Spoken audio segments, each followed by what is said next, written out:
Welcome to MLS Campus. Ready to launch your career in one of the most lucrative real estate markets in the world?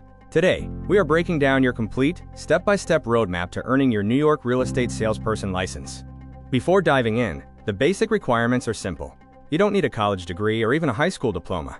You just need to be at least 18 years old, legally authorized to work in the U.S., and hold a valid government-issued photo ID. The New York Department of State oversees the licensing process. Here are the 6 steps you need to follow. Step 1. The pre-license course. You must complete a 77-hour state-approved course covering everything from real estate law to fair housing. Pass your course final with at least a 70% to move forward. Step 2. The state exam. Schedule your exam online through the eAccess NY portal. It costs just $15 per attempt. You have 90 minutes to answer 75 multiple-choice questions, and you need a 70% to pass. Step 3. Background check. You must submit to fingerprinting and a criminal history review. Step 4. Find a sponsoring broker. In New York, you cannot operate independently.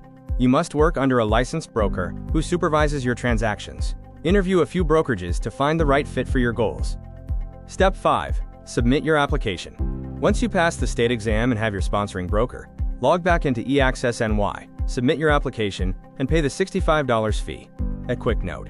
New York eliminated all reciprocity agreements, so every single applicant must complete this exact 77-hour process, no matter where else you are licensed. Once approved, your new real estate license is valid for 2 full years. Before it expires, you will just need to complete 22.5 hours of continuing education to renew it. Your New York real estate career starts right here. Enroll in the MLS Campus state-approved 77-hour pre-license course today. Study on your schedule and pass with confidence.